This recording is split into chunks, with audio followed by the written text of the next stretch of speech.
بسم اللہ الرحمن الرحیم۔ سلطان صلاح الدین مصر کی سلطنت پر حکمران تھے۔ مصر کے اندر ایک گاؤں آباد تھا جو بہت خوبصورت اور پرکشش تھا۔ اس گاؤں کے لوگ سادہ مزاج تھے، کھیتی باڑی کر کے اپنی زندگی کا گزر بسر کرتے تھے۔ وہ گاؤں ایک ایسی جگہ پر آباد تھا جہاں قریب ہی ایک چھوٹا سا بازار تھا۔ ان لوگوں کو کسی بھی چیز کی ضرورت ہوتی تو وہ ساتھ میں موجود بازار سے جا کر خرید لیتے۔ دوسرے گاؤں کے لوگوں کی طرح ان کو اتنا زیادہ سفر نہیں کرنا پڑتا تھا۔ ایک مرتبہ گاؤں سے ایک قافلہ گزرا تو اس قافلے سے ایک بوڑھی عورت جو کہ گدھے پر سوار تھی اور تھوڑا بہت سامان اس نے اپنے گدھے پر لادا ہوا تھا، وہ اس قافلے سے جدا ہوئی اور گاؤں میں آ کر رکی۔ گاؤں کے لوگوں نے اس بوڑھی عورت کو دیکھا تو پوچھا، اماں جی تم کون ہو، کہاں سے آئی ہو؟ تو بوڑھی عورت نے کہا، بیٹا میں خانہ بدوش ہوں، میرا اس دنیا میں کوئی نہیں۔ میں کھجوروں کے پتوں سے خوبصورت برتن بناتی ہوں اور اس کے علاوہ اپنے ہاتھ سے خوبصورت قالین اور لباس بھی تیار کرتی ہوں۔ لیکن جس گاؤں کے اندر میں رہتی تھی اس گاؤں سے بازار بہت زیادہ فاصلے پر تھا اور اتنا زیادہ فاصلہ طے کر کے اس بازار کے اندر اپنا سامان بیچنے کے لیے نہیں جا سکتی تھی، اور اس گاؤں کے اندر موجود تاجر اور دکاندار میری مجبوری کا فائدہ اٹھاتے اور مجھ سے آدھی قیمت پر میرا سامان خرید لیتے، جس سے مجھے میری مزدوری نہیں ملتی۔ اتنا تو میں اس سامان پر اپنا خرچ کر دیتی تھی۔ جب میں نے دیکھا کہ اگر اسی طرح چلتا رہا تو میں تو بھوک سے مر جاؤں گی، تو میں نے اس گاؤں کو چھوڑنے کا فیصلہ کیا۔ میرے پاس میرے شوہر کی آخری نشانی ایک گدھا ہے اور میں اس قبیلے سے ہجرت کر کے چل پڑی۔ جب میں بازار کے اندر پہنچی تو میں نے دیکھا کہ ایک تجارتی قافلہ وہاں سے روانہ ہونے والا ہے، لہٰذا میں اس قافلے کے ساتھ ہی چل پڑی۔ چلتے چلتے ہمیں 2 دن گزر گئے اور راستے میں میں نے آپ کا گاؤں دیکھا۔ میں نے اپنی پوری زندگی میں اتنا خوبصورت گاؤں نہیں دیکھا، اور اس کے علاوہ اس گاؤں کے بالکل قریب میں یہ جو بازار ہے یہ بالکل میرے مقصد کا ہے۔ میں بآسانی یہاں رہ کر اپنا سامان بنا کر بازار میں بیچ سکتی ہوں۔ تو گاؤں کے لوگوں نے کہا، اماں جان اس سے پہلے تو جو بھی ہمارے گاؤں کے اندر آباد ہونے کے لیے آتا تھا تو ہم اس سے پوری تحقیق کرتے کہ کوئی دشمن یا جاسوس ہمارے گاؤں میں آباد نہ ہو جائے، لیکن چونکہ آپ تنہا بوڑھی عورت ہیں لہٰذا ہم آپ کے بارے میں بغیر کوئی تحقیق کیے آپ کو اپنے گاؤں کے اندر رہنے کی اجازت دے سکتے ہیں۔ اس گاؤں کے سردار نے حکم دیا کہ بوڑھی عورت کے لیے ایک مضبوط اور خاص قسم کی جھونپڑی تیار کی جائے تاکہ وہ موسم کو بھی برداشت کر سکے اور جس کے اندر بوڑھی عورت خوشی سے رہ سکے۔ سردار کے حکم پر بوڑھی عورت کے لیے ایک خاص قسم کی جھونپڑی تیار کر دی گئی۔ اس کے علاوہ سردار کے سپاہیوں نے گدھے سے سامان اتارا اور جھونپڑی میں رکھ دیا۔ اب وہ بوڑھی عورت خوشی خوشی وہاں رہنے لگی۔ چند دن گزرے تو بوڑھی عورت نے اپنی جمع پونجی لی اور اپنے گدھے پر سوار ہو کر بازار کی طرف چل پڑی۔ بوڑھی عورت بازار کے اندر گئی، ضروری سامان خریدا اور پھر واپس آ گئی۔ اب بوڑھی عورت سارا دن اپنی جھونپڑی کے اندر بیٹھ کر سامان بناتی اور پھر وہ سامان بازار لے جاتی۔ لوگ اس سے اچھی قیمت پر وہ سامان خرید لیتے اور اچھی قیمت پر بوڑھی اماں سے خرید کر چلے جاتے۔ تو ایک دن گاؤں کا ایک نوجوان بوڑھی اماں کے گھر کے پاس سے گزرا تو دیکھ کر وہ حیران ہو گیا کہ چند لمحے پہلے تو بوڑھی عورت وہاں اپنی جھونپڑی سے صاف کیا وہ کچرا پھینک کر گئی۔ تو اس نوجوان نے دیکھا کہ اس کچرے کے اندر 3-4 سونے کے سکے پڑے ہوئے ہیں۔ وہ نوجوان بڑا حیران ہوا کہ بوڑھی اماں یہاں کچرے کے اندر سکے پھینک گئی۔ وہ نوجوان بہت ایماندار تھا، اس نے وہ سکے اٹھائے اور بوڑھی اماں کی جھونپڑی میں جا کر اسے واپس کر دیے۔ بوڑھی اماں نے نہ ہی اس نوجوان کا شکریہ ادا کیا نہ ہی کسی حیرت کا اظہار کیا، بلکہ وہ سکے ایک کونے میں رکھ کر خاموش ہو گئی اور اپنے کام میں مصروف ہو گئی۔ ایک ہفتے کے بعد دوبارہ وہ نوجوان پھر اس جھونپڑی کے پاس سے گزرا تو اس کی حیرت کی انتہا نہ رہی، کیونکہ اس نے دیکھا کہ پھر سے کچرے میں 3-4 چاندی کے سکے پڑے تھے۔ وہ نوجوان بڑا حیران ہوا کہ آخر ماجرا کیا ہے۔ ایک مرتبہ سکے کچرے میں پڑے ہونا یہ اتفاق ہو سکتا ہے یا پھر بوڑھی اماں کی غفلت، لیکن بار بار ایسا ہونا یہ میری سمجھ میں نہیں آ رہا۔ اب بوڑھی عورت کے پاس جانے کی بجائے اس نوجوان نے سکے اٹھائے اور سیدھا اپنے گاؤں کے سردار کے پاس گیا اور جا کر سردار کو سارا معاملہ بیان کیا۔ سردار بڑا حیران ہوا کہ جو بوڑھی عورت سارا دن محنت کر کے بازار میں اپنا سامان بیچتی ہے تو پھر آخر یہ سکے اس کچرے کے اندر پھینک کر کیوں چلی جاتی ہے۔ سردار بڑا حیران ہوا لیکن اس کی سمجھ میں کچھ نہیں آیا۔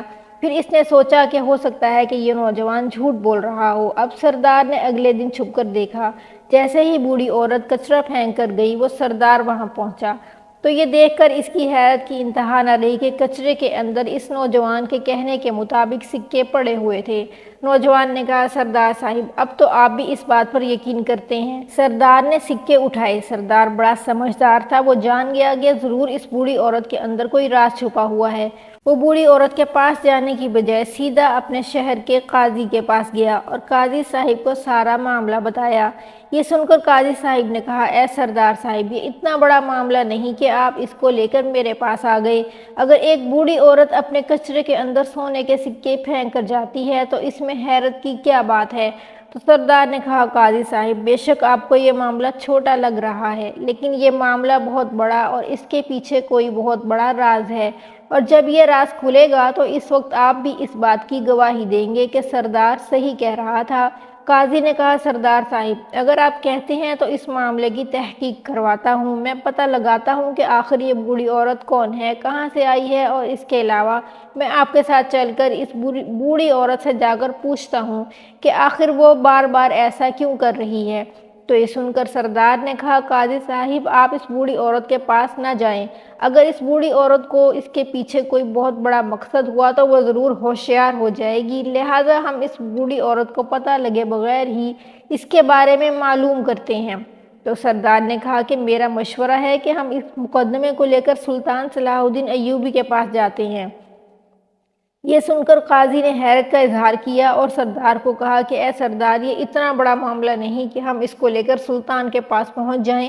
یہ سن کر سردار نے قاضی کو اس بات پر قائل کیا کہ قاضی صاحب یہ معاملہ جتنا سامنے سے سیدھا اور آسان نظر آ رہا ہے اتنا سیدھا نہیں ہے۔ مجھے اس بوڑھی عورت پر پورا شک ہے اور مجھے اس بوڑھی عورت کے ارادوں کی سمجھ نہیں آ رہی۔ آپ نے دیکھا کہ جب سے یہ بوڑھی عورت آئی ہے سارا دن اپنی جھونپڑی کے اندر رہتی ہے، کسی کے گھر تک نہیں جاتی، کسی کے ساتھ اس کی کوئی دوستی نہیں، کسی کے ساتھ اس کی کوئی بات چیت نہیں۔ اگر یہ ایک عام عورت ہوتی تو ضرور اپنے گاؤں کے اندر کئی سہیلیاں بنا چکی ہوتی۔ قاضی کے دماغ میں سردار کی بات آ گئی۔ قاضی اور گاؤں کا سردار اور وہ نوجوان چل پڑے۔ قاضی گھبرا رہا تھا کہ اگر سلطان صلاح الدین ایوبی نے ہمیں ڈانٹ کر پیچھے بھگا دیا تو میرا کیا ہوگا؟ کہیں سلطان مجھ سے ناراض ہو کر مجھ سے قاضی کا عہدہ ہی نہ لے لے، کیونکہ قاضی کو یہ معاملہ بڑا آسان نظر آ رہا تھا۔ وہ تینوں صلاح الدین ایوبی کے محل کے دروازے پر جا کر کھڑے ہو گئے۔ محل کا دروازہ کھلا ہوا تھا، تینوں اندر داخل ہوئے۔ سلطان صلاح الدین ایوبی اندر موجود تھے اور لوگوں کے مسائل سن رہے تھے۔ اتنے میں جب تاجر قاضی صاحب اور اس نوجوان کی باری آئی تو سردار نے اپنا تعارف کرایا اور بتایا کہ کس طرح چند ماہ پہلے ایک بوڑھی عورت آئی، ہم نے اس کو گاؤں میں رہنے کی اجازت دی۔ وہ بوڑھی عورت اپنے ہاتھ سے خوبصورت قالین اور لباس تیار کرتی ہے، اس کے علاوہ وہ کھجور کے پتوں کے برتن بھی تیار کرتی ہے اور بازار کے اندر بیچتی ہے۔ اس بوڑھی عورت کا اس دنیا میں کوئی نہیں، لیکن حیرانی کی بات یہ ہے کہ وہ بوڑھی عورت اتنا کماتی نہیں جتنا وہ سونے کے سکے اپنے کچرے میں پھینک دیتی ہے، اور ایسا ایک دو مرتبہ نہیں ہوا بلکہ کئی مرتبہ ہو چکا ہے۔ اس بارے میں جب ہم بوڑھی عورت سے پوچھتے ہیں تو آگے سے خاموش ہو جاتی ہے۔ سلطان معظم، اس بوڑھی عورت کے اندر کوئی ایسا خاص راز چھپا ہوا ہے۔ وہ بوڑھی عورت کوئی عام عورت نہیں ہے، اگر اس عورت کے بارے میں پتہ نہ لگایا گیا تو بہت بڑا نقصان ہو سکتا ہے۔ یہ سن کر سلطان صلاح الدین ایوبی بڑے حیران ہوئے۔ سلطان نے اپنے ایک ماہر جاسوس کو بلایا اور اس بوڑھی عورت کے بارے میں معلومات کے لیے بھیجا۔ ماہر جاسوس گھوڑے پر سوار ہوا اور چند ہی گھنٹوں کے بعد لوٹا اور آ کر سلطان کو خبر دی کہ حضور، جس طرح آپ نے بتایا کہ وہ بوڑھی عورت فلاں گاؤں سے ہجرت کر کے آئی ہے ویسا بالکل نہیں ہے۔ اس گاؤں کے لوگوں نے بتایا کہ ہمارے ہاں تو کوئی بوڑھی عورت نہیں رہتی تھی جو کہ اکیلی ہو اور اپنے ہاتھوں سے قالین تیار کرتی ہو۔ اس کا مطلب ہے کہ اس بوڑھی عورت نے جھوٹ بولا۔ اس کے علاوہ سلطان معظم، اس بوڑھی عورت کے بارے میں بتایا گیا کہ وہ بوڑھی عورت بہت امیر و کبیر تاجر ہے۔ سلطان سوچ میں پڑ گیا۔ تھوڑی دیر سوچنے کے بعد سلطان صلاح الدین ایوبی نے سردار سے پوچھا، سردار صاحب، جو سکے آپ کو بوڑھی عورت کے کچرے سے ملے تھے، کیا وہ سکے آپ کے پاس موجود ہیں؟ تو سردار نے کہا، جی ہاں سلطان معظم، وہ سکے میرے پاس ہیں۔ سردار نے اسی وقت تھیلی نکالی اور ان میں سے کچھ سکے نکالے اور سلطان کے حوالے کر دیے۔ صلاح الدین ایوبی نے خزانچی کو کہا کہ ہمارے شاہی خزانے سے سکے لے آؤ۔